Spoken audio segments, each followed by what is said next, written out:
Welcome to the hottest real estate topics on the planet, keeping you up to date with all the creative ways to buy and sell real estate without bank qualifying, so anyone can build real income starting today. Here is another great show with Dealmaker Bill and Pete the Rookie.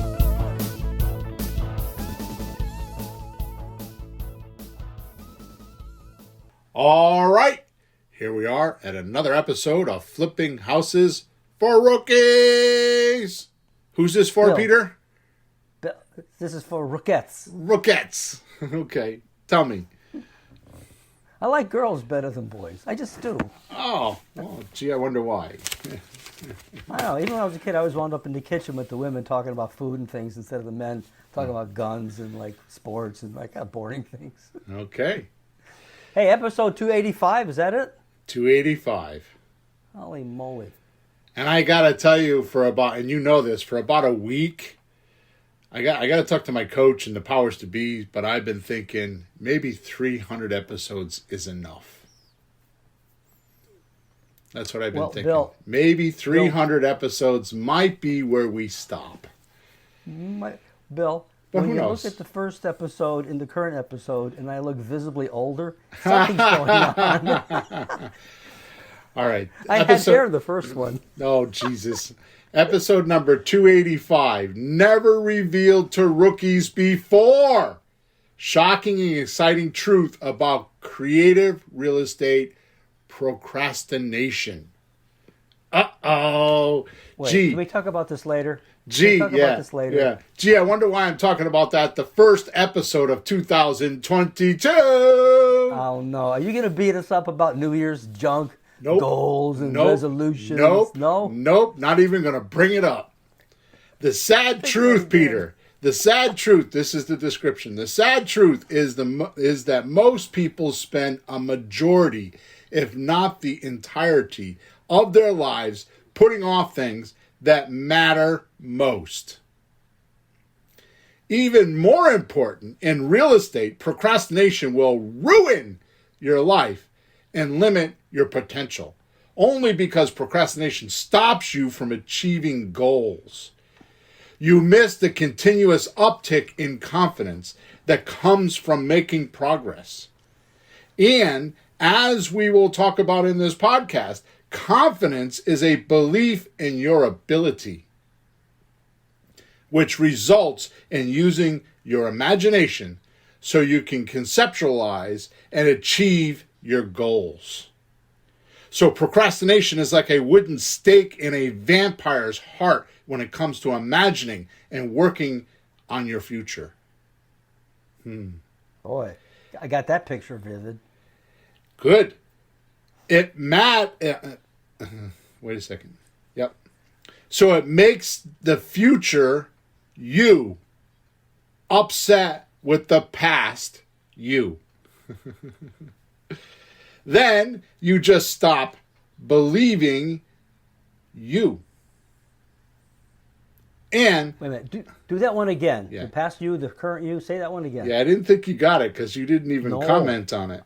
So No, I'm just glaring at you. all right, so let me go back up. So procrastination is like a wooden stake in a vampire's heart when it comes to imagining and working on your future.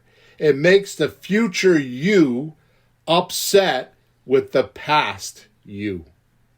Okay, got it that time. Then you just stop believing. And other than your mom, who will believe in you more than you? Your future is your prosperity. And how you deal with today has a lot to do with your ability to have freedom later. So today I want to talk about the shocking and exciting truth about procrastination, along with applying it to creative real estate success so you can buy your life back. I'm in. You're in. Yeah. Procrastination. I had to deal with that a little bit this morning. Oh boy. Okay. Well, Mary wants to go see her sister, and that's totally fine. But she wants to leave at 10. said, Mary, aren't you going to do your real estate stuff first? She goes, I did an hour already. And then, well, what about the rest of those names? I don't know how to answer those texts. Okay, write those down on a piece of paper. No, so, because that's a problem that happens when you're doing real estate. I learned this from you. Like, you're doing something. This is probably your whole podcast I'm revealing. Now, if you get stuck, you have to write down, like, what it is. Like, where'd you get stuck? And they go ask somebody. Like, I don't know what to say when they do that. Okay, I'll figure it out with you. Write it down, and here's your answer. Oh, okay. So anytime you run into something, that you taught me that one, like for salespeople, like you write down what it was and you come up with an answer. Hello? Okay. So she's got a little notebook. And she's writing down, what do I say when they do that? I apologized later before the podcast. So I'm ready to go now. End of session. Oh, yeah. All right. So first of all, let's do some of our, our housekeeping. Housekeeping. There is a link in your chat that is a surprise. So go check it out. Okay. Yep. So actually, I said in your chat, there's a link in the description of wherever you're watching this podcast or listening to this podcast. There's a description, and in the top of the description, at the bottom of the description, there's a link that is for you. It's a special gift from me to you. Also, we record about 9:30ish a.m. every Thursday morning, Eastern Standard Time. So if you want to go on to Facebook or YouTube and actually be with us during the live podcast, you can actually type into YouTube comments or into Facebook, whatever you call it. It's not comments there. The feed in Facebook. Those questions come right to me directly while we are on the podcast. So if you have any questions and would like to be part of the podcast, just go to YouTube or Facebook around 9:30 a.m. on Thursday mornings, Eastern Standard Time, and we'll ask you questions. And in final, make sure you subscribe to wherever you're listening to us or watching us so you know what we're doing in the future. And also give us a like or a dislike, whichever way you feel. And or leave us a testimonial, if you would. Testimonials are our pay. I feel like we've delivered 285 podcasts with lots of information. We've had a lot of people tell us, especially in the beginning, how they went and bought houses based on the information that we have given them. So give us a testimonial and let us know how that is. Okay? So, Pete, I would like to start off by quoting Charles Darwin. Oh. Okay. I'm not sure who he is, but he's got a great quote. Okay. Oh, yeah. He worked on like survival of the fittest and all that stuff. He was checking on species and survival and how species live and all that stuff. Good. So here's his quote. Something. Yeah. A man who dares to waste 1 hour of his life has not discovered the value of life. Ooh, that's brutal. An hour? A man who dares to waste 1 hour of his life has not discovered the value of life. Yipes. Woo, doggy. Wait a minute. Does that mean I can't watch a movie at night? Jesus. Okay. Well, at night, at the end of the day, after my work is done. Come on. Welcome to Bill's Planet. Now, I want everyone listening to imagine this morbid picture for a moment.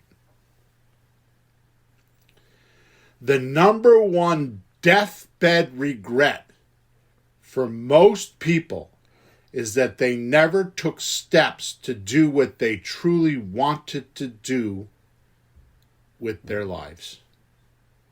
Yep. The number one deathbed regret. What does that mean, deathbed regret? Well, you're on your deathbed, you're in bed, you're dying, and it's your last moments.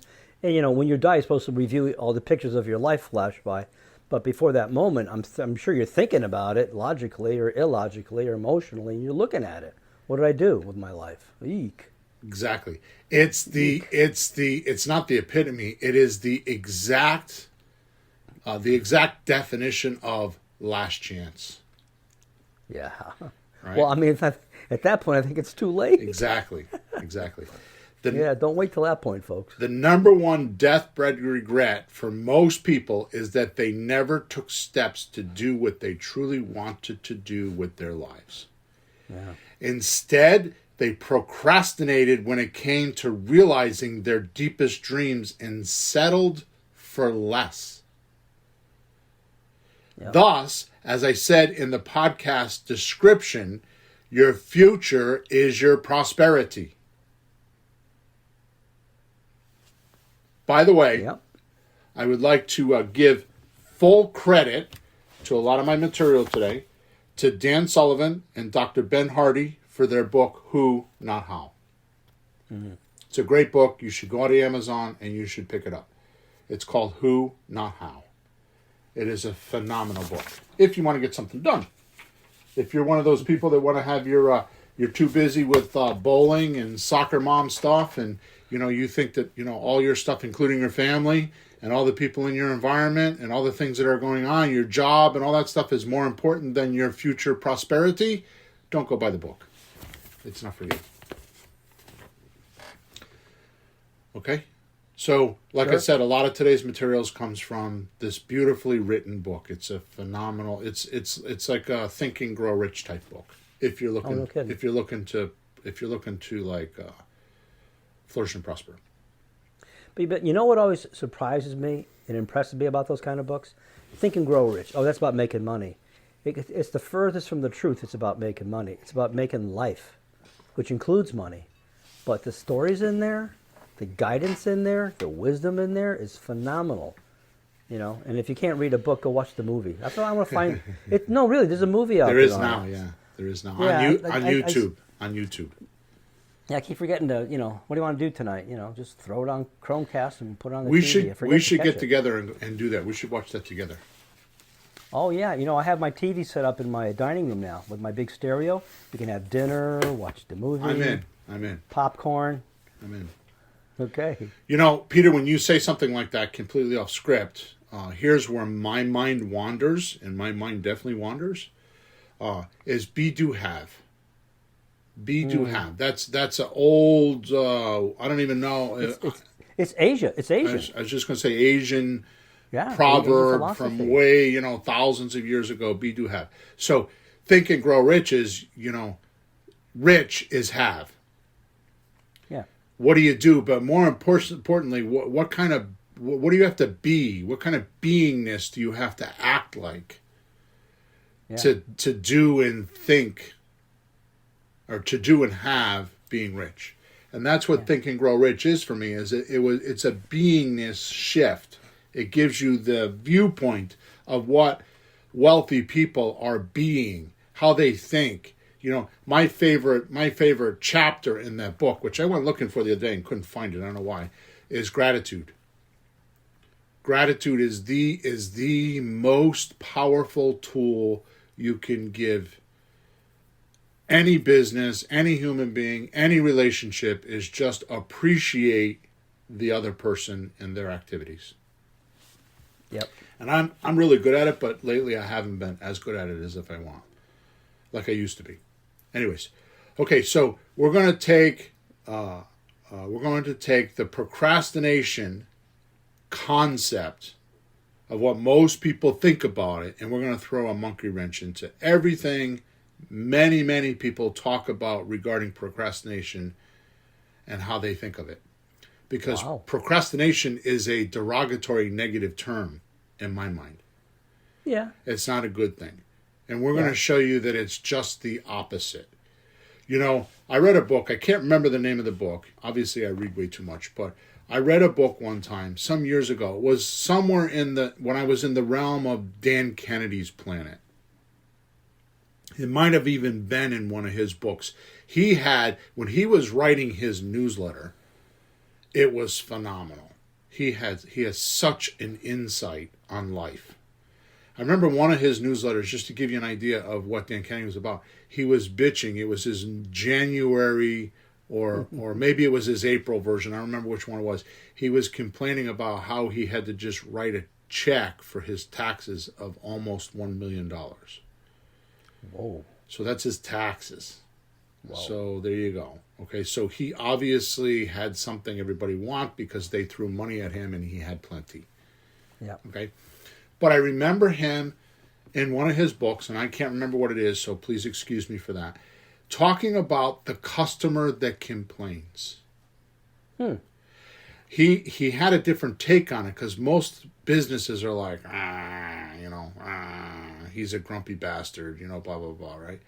But, Yeah. and I'm going through this with the texting because you and I were just talking about this before we started the call, like the grumpy people that text back, like the old people, you're waking me up, stop texting me in the morning, right?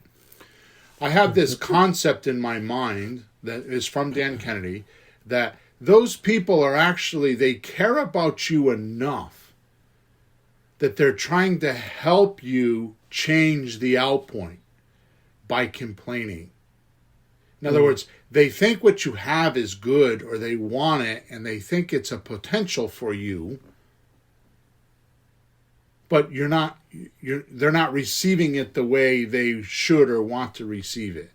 So if you track down or trace down those complaints, you'll come up with a really good way to deliver blah, because you won't have complaints. But those people actually care enough about, those customers care enough about you or the product that they're actually taking the time to say, hey, blah, blah, blah. And it's just a different take. And that's what we're going to do on procrastination today, is we're going to take a look, we're going to take that other viewpoint of what procrastination is. Well, that's interesting. Let's see what you got to say. So first, procrastination is a form of wisdom. Okay. Never thought of it as that. Right. How so? And this is Dr. Ben Hardy talking, okay? So I don't want to take credit for this, right? So it is actually a physiological phenomenon that occurs when you really want something more for yourself, but lack the knowledge and capacity to do it. Now, Peter, you know me because you hang around with me all the time, and I've been trying to teach creative real estate for a bunch of years, and I've complained and complained and complained about how people don't do it. Yep. Well, this podcast is going to change that for me. Ah. This is so procrastination is a form of wisdom. It's below your subconscious. It is actually a psychological phenomenon that occurs when you really want something more for yourself, but lack the knowledge and capability to do it. And most often these goals or ambitions are great for you in all the dynamic parts of your life. Right? It's something you'd like for yourself, but you're not the right person to execute the plan to achieve it, at least not right now. Okay. Just let that resonate. Mm-hmm. So that's a different take on procrastination, isn't it? Yeah. It's a indicator. It's an indicator. Procrastination is an indicator, right? Yeah, like what's wrong? Like somebody's supposed to be doing something and then they're not doing it, or they do some of it, then they stop. Like, okay, what's wrong there? What happened? Right. Obviously, it's something they care about, or it wouldn't even be an issue. Right. It's like you can't have an upset with a person unless you like them. If you have no feelings about a person at all, how are you going to be upset with them? You don't care, you don't know them, who cares? But somebody you really care about, like, oh, did you see what she did yesterday? You get upset because you like them. To my point on the upset customer, they have affinity for you or your product, and they're interested to the point where they're going to call and say, hey, this website doesn't work. Yeah. Or, like your guy that said, you woke me up this morning. That's an indicator of, well, maybe we're texting at the wrong time. Yep. Right? Mm-hmm. So, I mean, if somebody texted me that he woke up too early in the morning, I would send back a text and say to him, do you have a house for sale? I'd love to talk to you. We could talk this afternoon if you want. Right? All right. So it's something you'd like for yourself, but you're not the right person to execute the plan to achieve it, at least not right now. Yeah.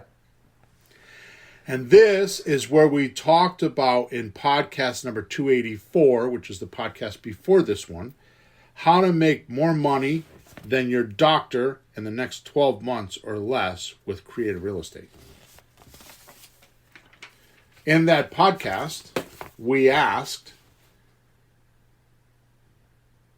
am I still here? Can you still see me? Because my screen keeps bleeping. Okay, good. So, yeah, you're fine. So in that podcast, we talked about, don't ask yourself, how can I accomplish this? But instead ask yourself, who can help me achieve this? Which is, again, in Dr. Hardy's book, and so I'm not making this up. I want to give him full credit for it, right? Yeah. I'm just applying it to real estate and on this podcast because I think it's just great information. Don't ask yourself, how can I accomplish this? But instead, who can help me achieve this? Think about it. What would happen in your life if you asked this question of who can help me with this about everything you wanted to achieve? I actually used that a year or two ago when I was having some, my life problems. And I just kept, actually, it was my condo. I was having trouble selling my condo. Remember that this summer? Yeah. You can't get your buyer can't get a mortgage on this because blah, blah, blah, blah, blah. It's unmortgageable the way it is in this complex, blah, blah, blah, blah, blah. And I said, well, somebody must know how to fix this. And I just went around asking. I asked you, my broker. I just went around finding the right person between you and a couple other people. I found the right answer and sold it. But it was totally a who question. It made $41,000. Absolutely. Yeah, it was totally a who. So, right. Just to keep people out of mystery, the biggest problem you had was the dollar amount, because it was only a $75,000 condo, and part of that problem was the amount, right? I mean, it was too small. They didn't want to bother too small. So, but yeah, we ran into that when we had the 6-family property we were trying to buy in New Britain, which was a $400,000 property. Which, by the way, I keep forgetting to tell you, the realtor that we use all the time, Tuan. Yeah. She actually closed him to list with her and sold that thing for $450 for him. So she sold it for him. Yeah, she called him up. She kept telling. She said it took him about a year to list it with her, and she finally sold it. She finally sold it for him. But so now she owes us a dinner. Yeah. So anyways, she owes us one. Yeah. So anyways, the point that I'm trying to make here is that we first ran into that because we're trying to finance this $400,000 6-family house in New Britain, Connecticut, right? Yep. And we couldn't find the lender. Yep. Right? Yep. So my point is this. We didn't ask that question back then. We were, how can we accomplish this? We didn't ask the question of who can help achieve this. And then your condo came along and the same thing happened where, the financing is too low. Now, why would somebody say that? Why would they say the financing is too low? Because the brokers that do this make fees.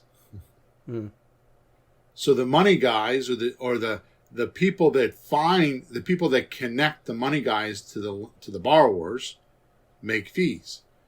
So in our particular case, what happened was we had a $400,000 condo, and these guys, a $400,000 6-family, and these guys couldn't make enough fees. And he actually said that to you, right? He's like, go to your bank because there's not enough money for me to deal with it.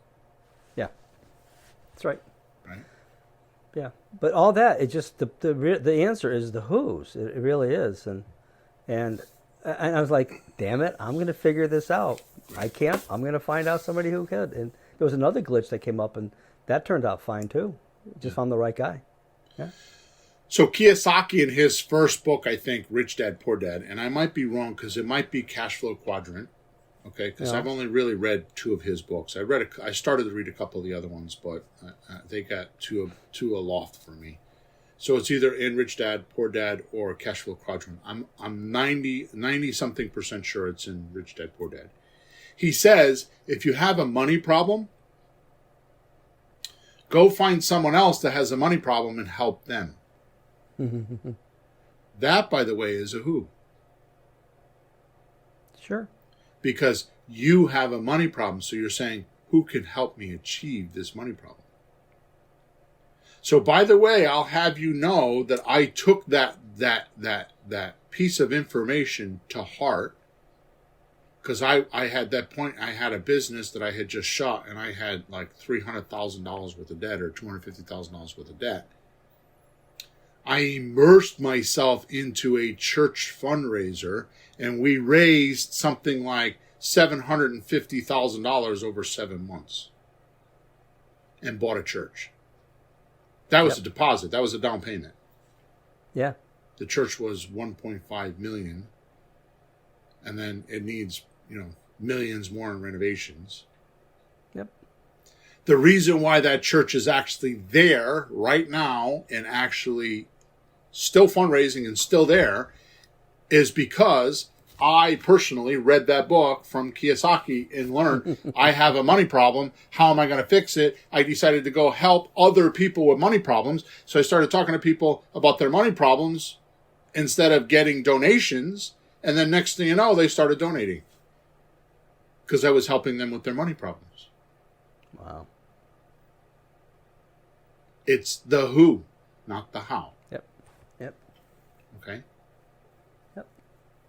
You spent an hour and a half or so on my little music lesson business a few years ago. Yep. 8 maybe. And when you left, says, you want some money? He says, no, it's fine. And I said, really?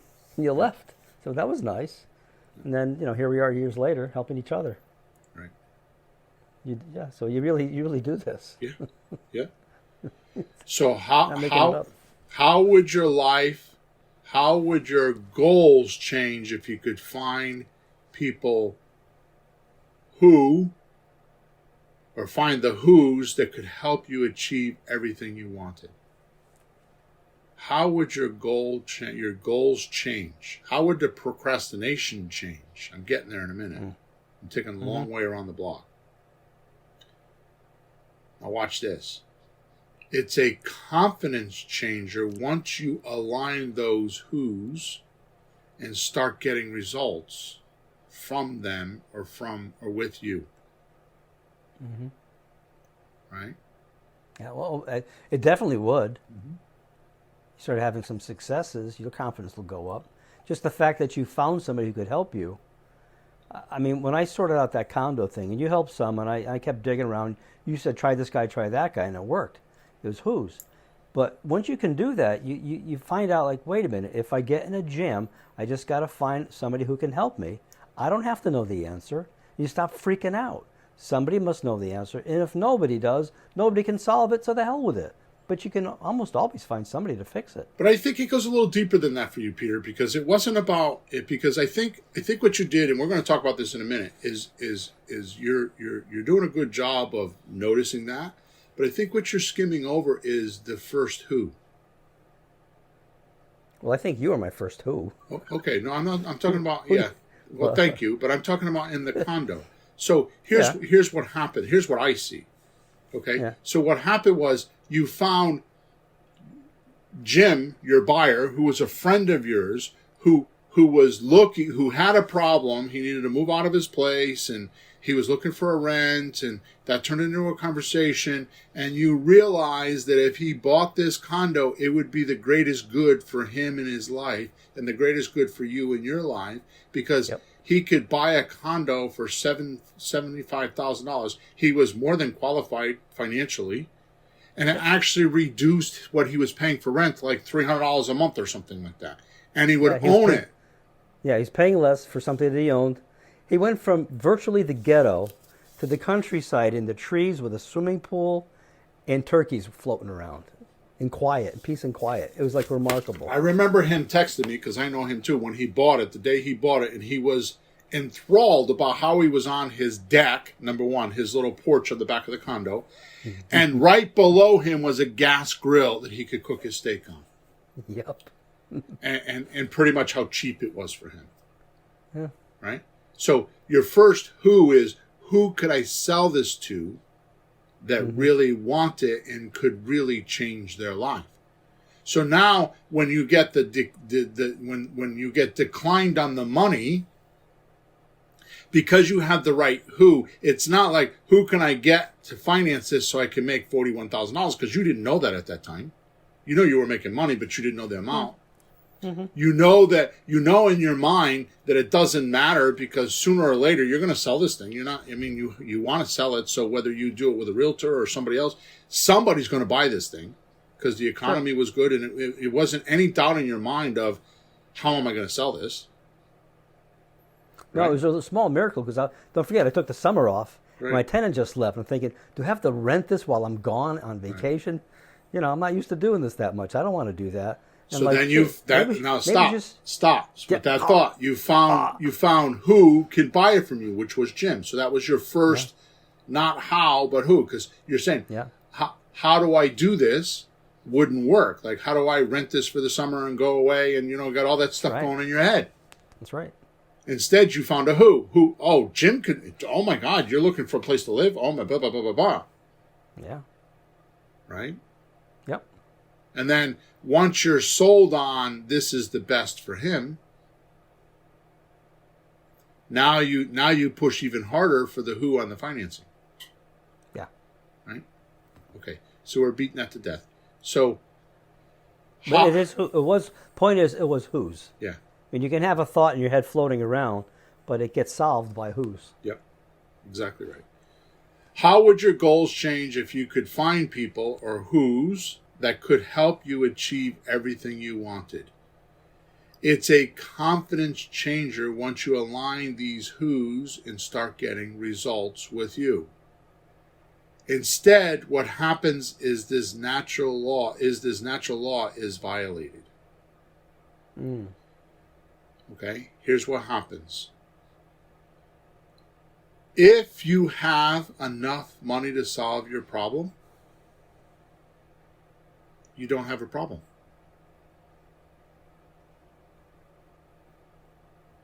Right?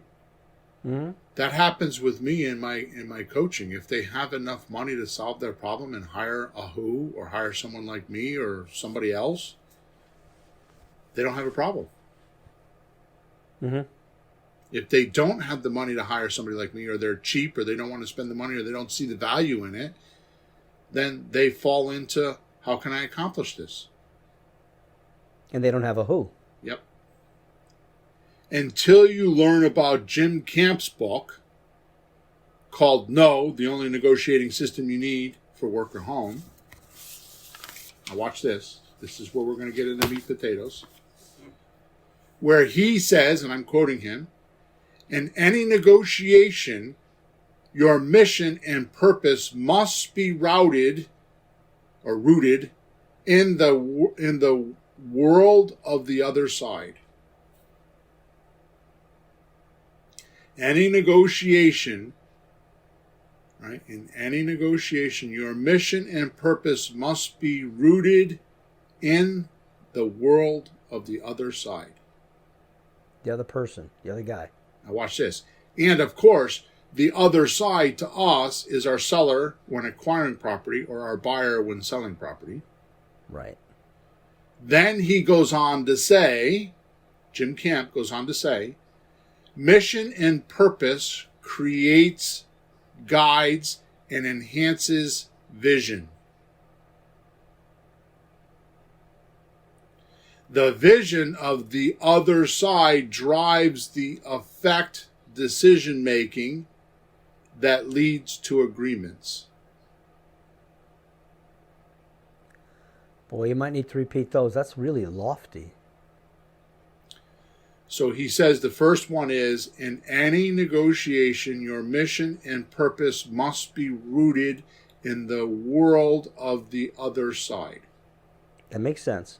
The other side, meaning your seller when you're acquiring or your buyer when you're selling. Then he goes on to say, mission and purpose creates, guides, and enhances vision. Okay, so if I'm standing in front of a seller and my purpose is pure, it enhances and guides and creates the visions for my seller. I'm going to explain this in about 2 minutes. Yeah. So, mission and purpose creates, guides, and enhances vision. The vision of the other side drives the effective decision making that leads to agreements. Mm-hmm. The vision of the other side drives the effective decision making that leads to agreements. So, Yep. if you hate calling sellers and procrastinate it, that tells me you have not fully convinced yourself of your own purpose. There lies your procrastination. So if you hate calling sellers and procrastinate it, that tells me you have not fully convinced yourself of your own purpose. Now watch this. My purpose is, and you know this because I say this all the time, I've been saying it for years, lectures, podcasts, books, right? Video chats, private video chats, my meetups. I say this all the time. My purpose is to help sellers sell a house they normally couldn't sell, then help buyers buy a house they normally couldn't buy. Yep. Okay, that's my purpose. Exactly. And the amazing thing is, I tell my purpose to my sellers and buyers and get them to help me. That's what Jim Kemp says to do, right? So let's back up. So now that I've said that, right? So that's my purpose, right? Yeah. So the second one is mission and purpose creates, guides, and enhances vision. So when I tell my seller that I help sellers that normally couldn't sell a house, and I help buyers that normally couldn't buy a house, does that create purpose? Yes. Great. Well, they can see it. When they can see it, that's the vision. They can visualize that, and they say, "Oh," because it is very, very true. Now, some sellers don't need to sell the house. They don't have to sell the house. They can sell it. There's no problem. So they may not need us. Fine. But there's those people that really do need us because they can't sell it. There's trouble, and they think they're screwed because they haven't found the right who. Exactly. You, Exactly. me, us. So Who can help them? You can do what? How can you buy my house? Wait a minute. I don't have any equity in the house. Yeah. I have like $5,000 equity. How can you buy my house? Exactly. Explain it. But who's going to buy the house for more than my price? I'm going to tell you right now what makes us different. What makes me different, I should say, is most investors do not deal with properties that have less than 20% worth of equity. Most investors want a minimum of 20% worth of equity the day they buy the house. Yeah. My programs, which by the way is the slot deal, the sandwich lease option transfer, the option and rent to own, deal with less than 20% worth of equity. Yeah. Most investors want, I mean, look at private money. Private money will not lend more than 70% of the loan to value ratio. Mm-hmm. So how do you buy a property? How does a wholesaler or a rehabber or any one of those guys have to buy a property? They have to be minimum 70% loan to value ratio. They have to have at least 30% worth of equity. And that's not them making money, by the way. That's just the break-even point. Yeah. So how many people in our industry deal with the 20% or less in equity. So if you're a seller and you're looking for a who can buy my property with less than 20% worth of equity, where do they go? How many, They don't know, do how they? many choices They don't do know. they have? We actually have, I believe in my head, we actually have, meaning creative real estaters, investors like me and you, we actually have a monopoly. Because a monopoly means one. There's one place to go. That's why I say the realtor system is a monopoly, because people think there's one place to go. Now here's and we're going to cover this all throughout the year. Here's the points that I want to make, and I'm totally off script right now. How does the monopoly come about?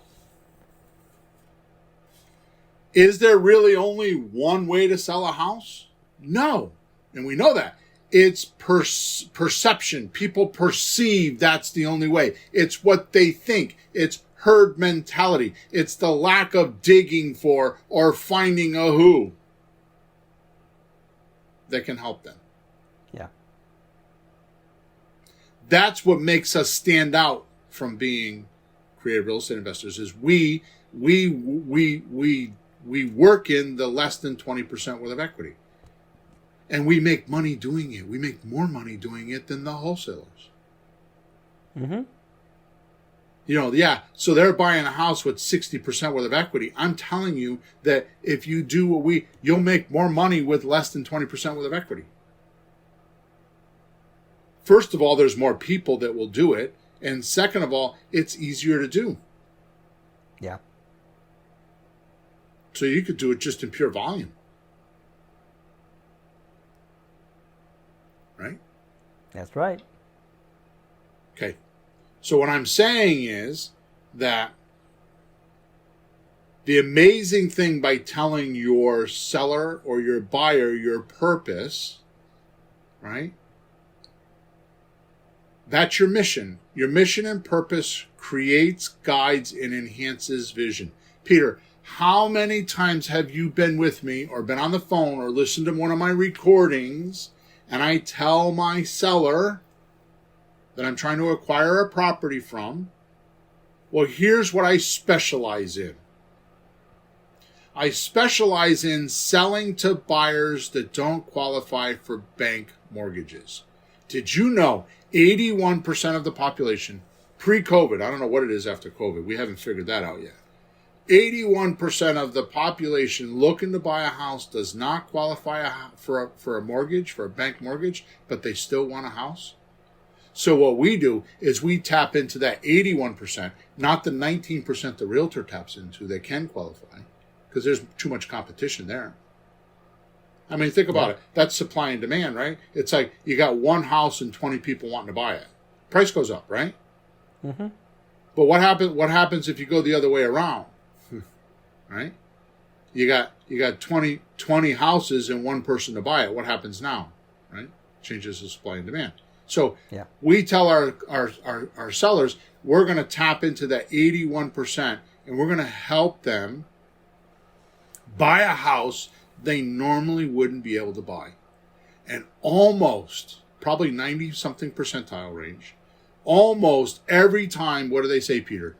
I like that idea. Yeah, there's people that, I want this house to go to a nice family. Yeah. I don't want to go to some frickin' investor guy. Mm-hmm. I want people to live in here. And when they hear, we're looking for people who normally couldn't live in here to help them get in a house, it touches their heartstrings.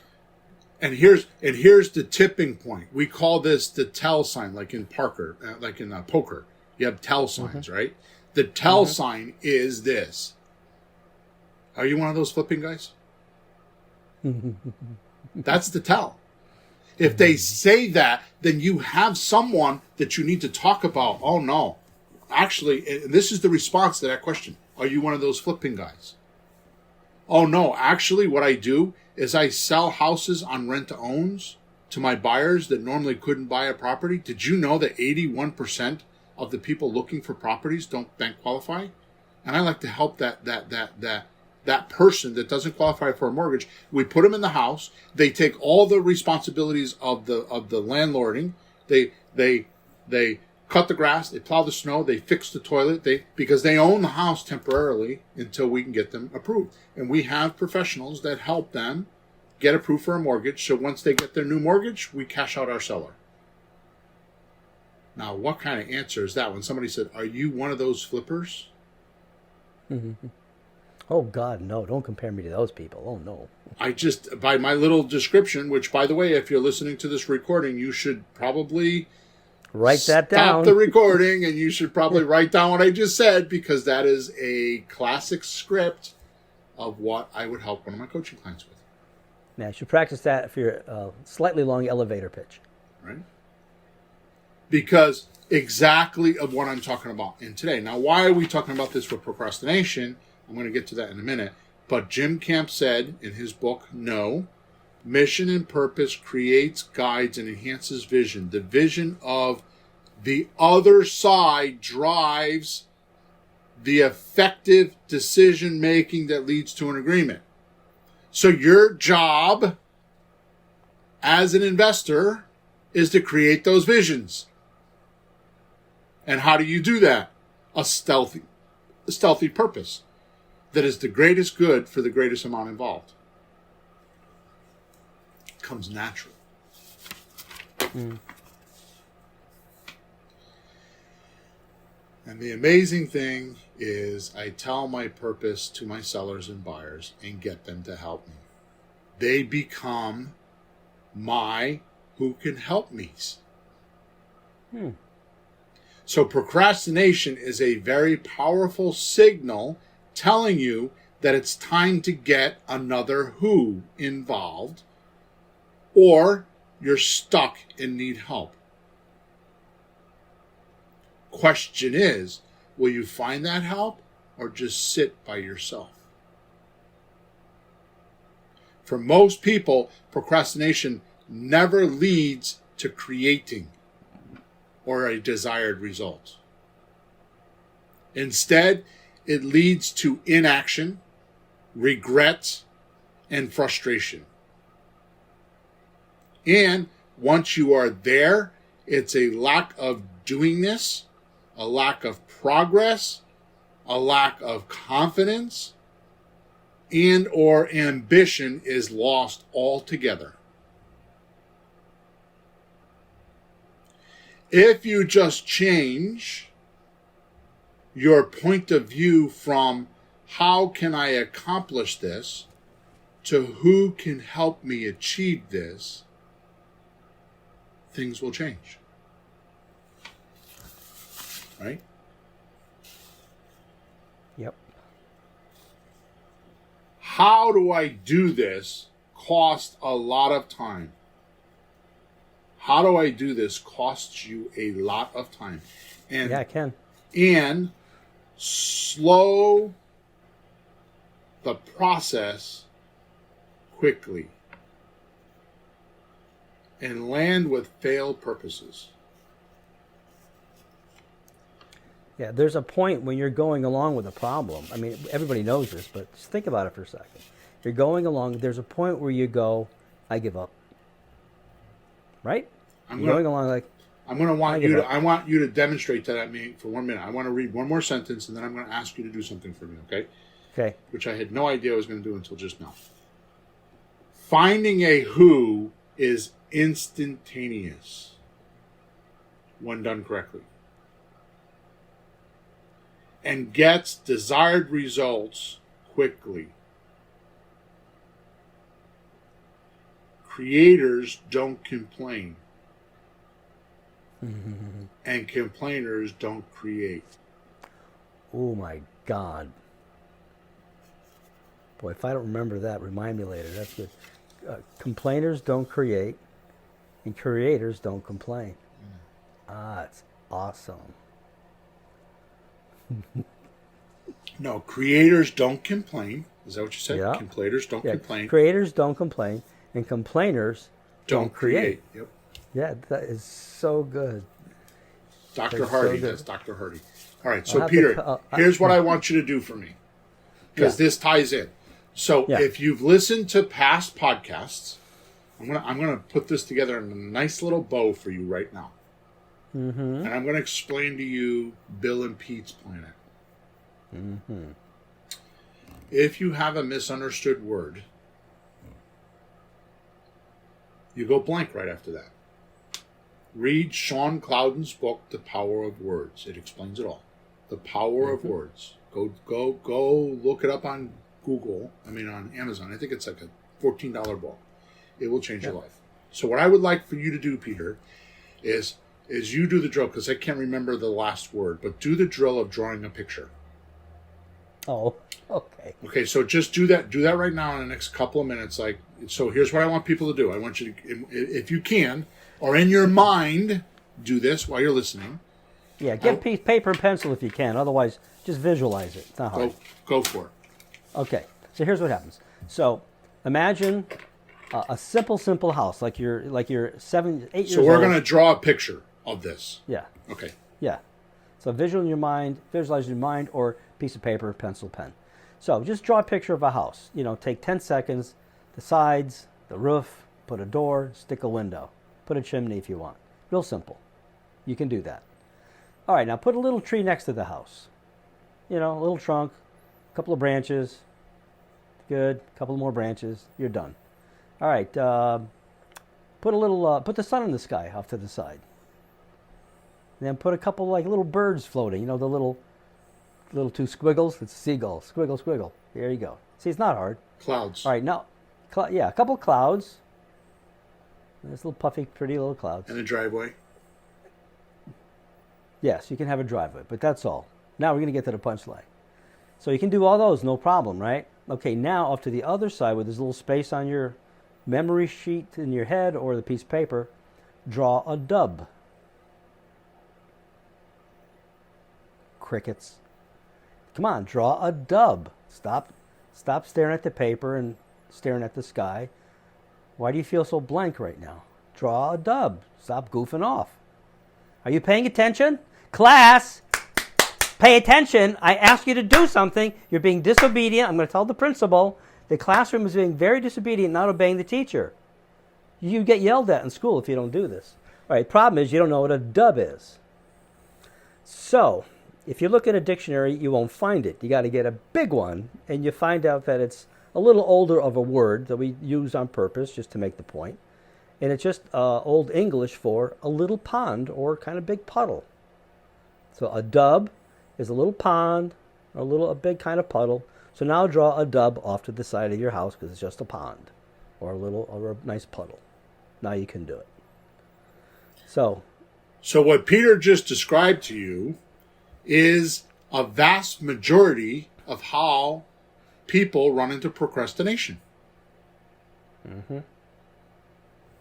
Right? So just like I said in the beginning, let me go back to my notes. First, procrastination is actually a form of wisdom. It is actually a psychological phenomenon that occurs when you really want something more for yourself, but lack the knowledge and capability to do it. If you have a misunderstood word or you don't have a concept, which by the way, I want to really, really hammer this home because I have actually a complete vision of a book that I'm going to write that is all about getting others to like you. And it comes down to our entire world, a human being's entire world. The inside environment and the outside environment is totally and solely run from mental image pictures. What you think is what you get. That's Think and Grow Rich. What you think is what you get. I've been criticized by family members and other people and actually complimented on the same thing. How do you understand people so quickly? Well, it's simple to me. I just look at their environment because the way they think is the way their environment will be. If their environment's completely messy and they're sloppy and they have piles of papers and stuff all over, then they're probably dispersed. They don't hold a thought very long. Sure. if their environment's nice and neat and organized, then they probably got a good shot at dealing with this person because they can they can see their pictures. And here's the amazing thing about the human being. And by the way, I always talk about the book Psycho-Cybernetics by Maxwell Maltz and Dianetics by L. Ron Hubbard. These two books completely like help you with this. Yep. Right? Here's my point. Mental image pictures are controlled or can be controlled. And us humans, first of all, don't even know we're looking at mental image pictures. We don't even recognize it. And second of all, we have no clue that we can A, make them, B, destroy them, and C, control them. That is so funny, but it's true. People don't, you actually have to show people. Remember when you had breakfast this morning? Can you see that? Yeah. Well, what the heck you think you're looking at? Imagination? Right. It's an actual picture. You can smell it. You can see it. You have to tell people that they have pictures. They don't realize it. Right. They call it memories and stuff, but they make it such a vague thing. No, it's very, very. It's like taking out your photo album and looking at all the pictures. It's very real. It's just not solid like solid picture. But you see it. I see mine. They're there, folks. All right, now watch this. So, and I'm off on a tangent. I'm going to end in about 2 minutes because this has everything to do with procrastination. It is the core of procrastination as far as I'm concerned. Mm-hmm. Words and letters are symbols of mental image pictures. When you see them constructed correctly, they have a mental image picture associated with them. So if I say car, you have one image, I have another image, somebody else has another image of what a car is. But it's your association with the word or the symbols of car. Right? So if you're having trouble or procrastinator, that means on my mind, probably you have misunderstood words. Probably when you are learning something or studying something, you don't have a clear picture of what you're supposed to do. Right? Yep. So what happens is I'll read it again. It is actually a psychological phenomenon that occurs when you really want something more for yourself, but lack the knowledge and capability to do it. That's procrastination. So you lack the knowledge and capability because you misunderstood something and either had the wrong picture or the wrong idea or the wrong guidance from your mind,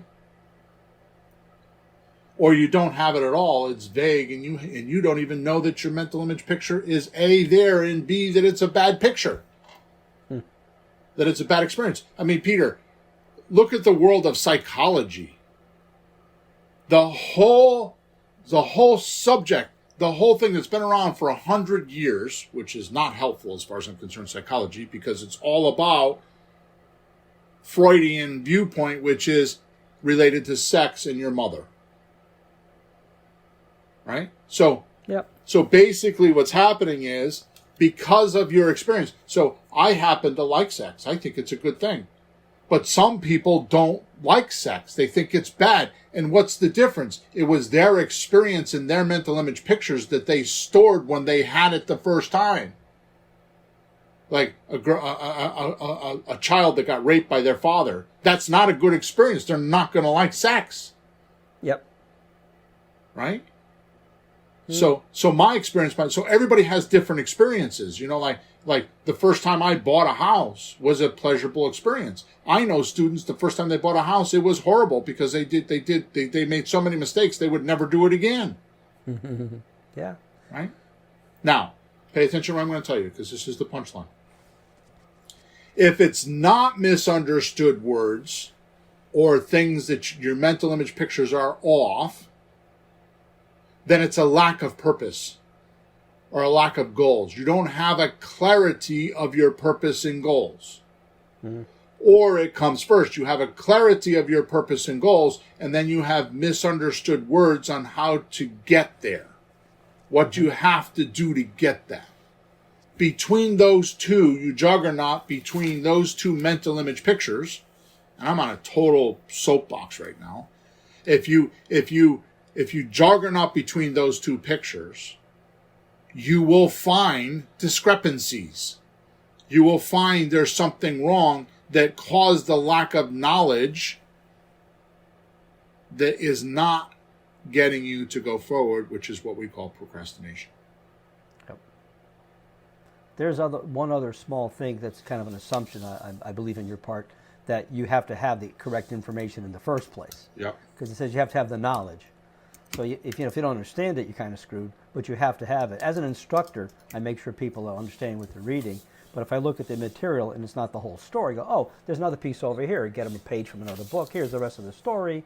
Or read this. Like you say, read Jim Camp's book. Like read books because there's more data you can have. So there's always that component of it. But then you have to understand it once you get it. So make sure you have good data in the first place. It's like what Bill's kind of saying is psychology, and I agree with him, is not good data in the first place. Right. Sorry, it's just not.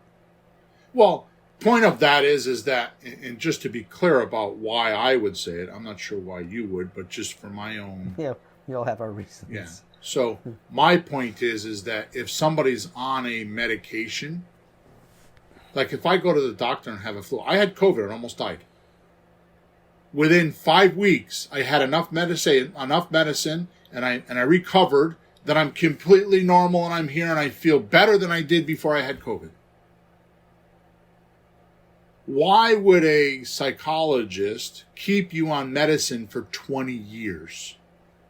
Medicine is made to solve the problem, fix the problem, heal you, not subdue you so that you're more adaptable for society. It's not a lifestyle. It's not a lifestyle. Right? So we probably should have done this in the beginning, Peter, and I didn't think of this, but the definition of procrastination is the action of delaying or postponing something. The action of delaying or postponing something. Bill, that's really clever of you to procrastinate on defining procrastination. That's very clever. I wasn't doing that on purpose. That's very clever. You did a good job there. Going back to the beginning of the podcast. First, procrastination is a form of wisdom. This is actually a psychological phenomenon that occurs when you want something more for yourself, but lack the knowledge and capability to do it. And most often, these goals are ambitious and great. It's something you'd like for yourself, but you're not the right person to execute the plan or achieve it, at least not right now.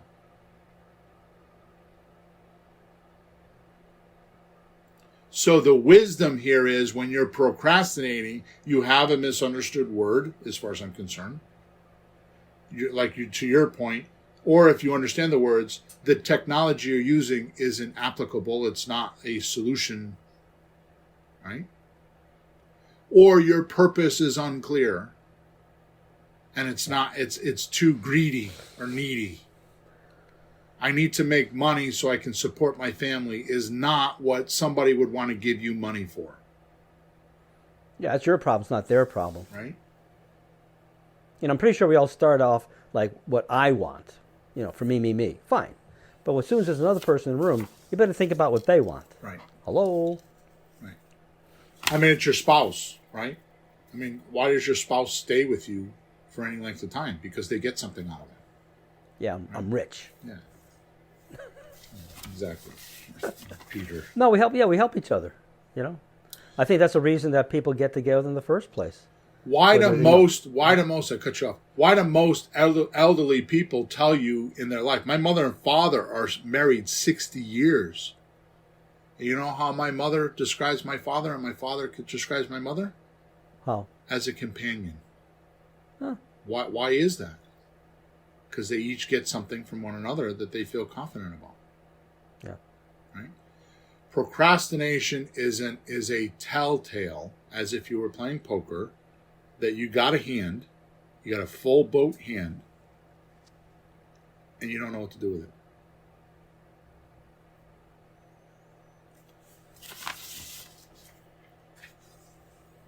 incredible. Mm-hmm. Ready for the punchline for today? Yes. Our eyes and ears only hear or see what our mind is looking for. So if we have a bad mental image picture, what's going to grab the attention of our mind? Only what we see in our mind. Our mind is only going to associate in the environment what it wants to hear and see.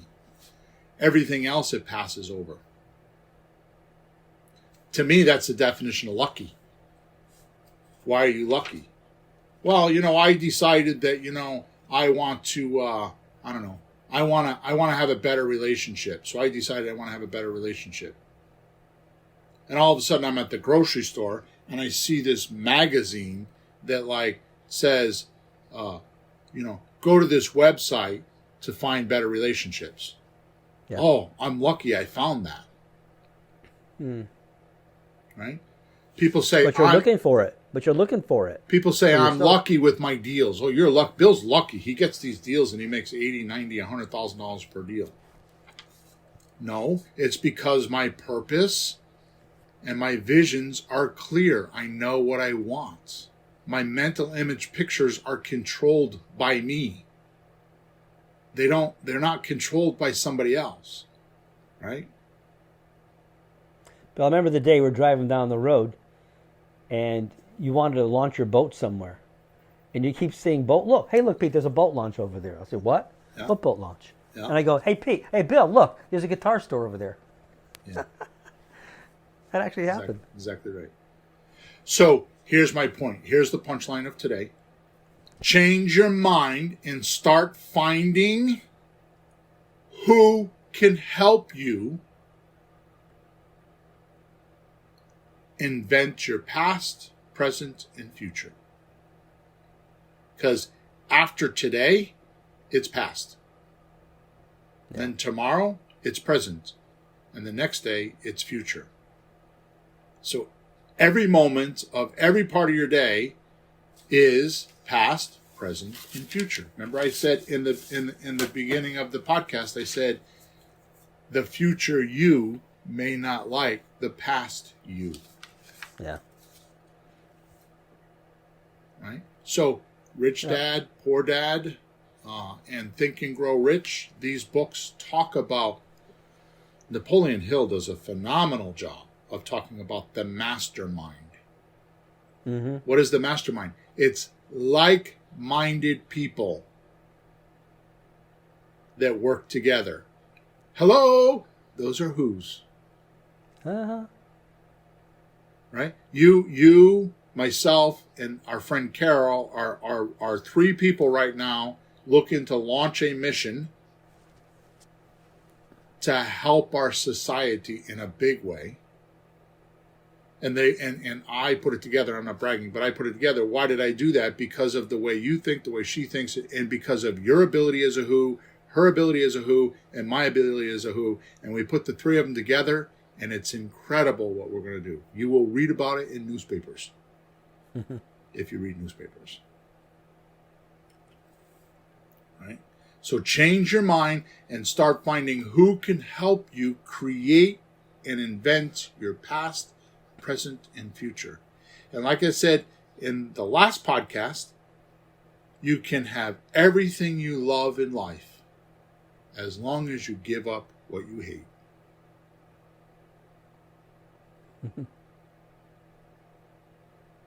And final, thank you again. Thank you very much to Dan Sullivan and Dr. Benjamin Hardy for their amazing book, Who, Not How.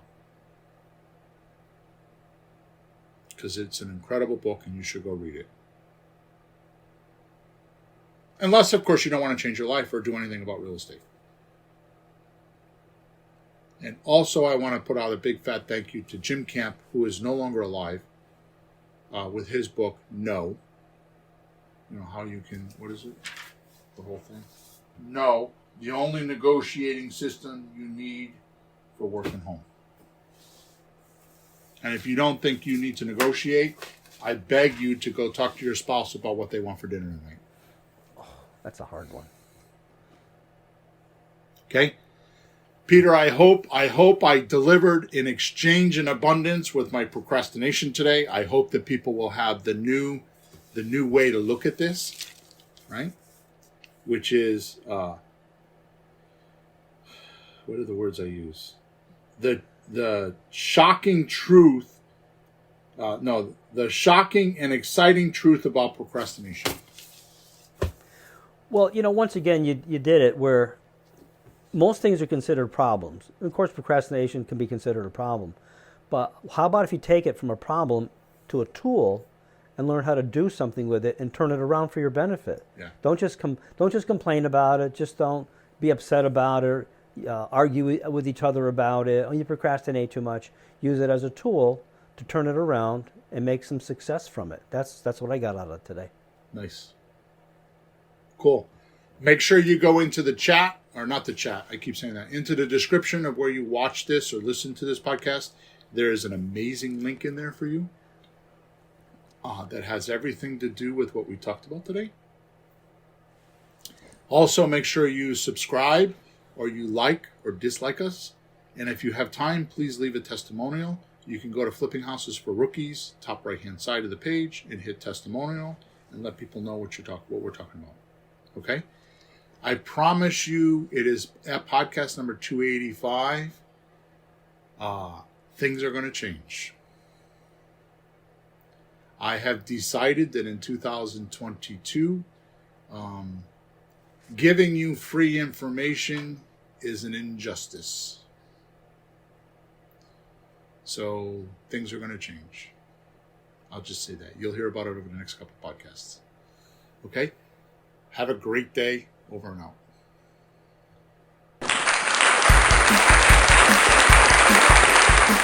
Thanks for tuning in to the hottest real estate topics on the planet with Bill and Pete. If you want to continue learning how to buy and sell real estate without money or credit, head over to flippinghouses.club for some cutting-edge real estate wealth tools. Or contact us at info@flippinghouses.club.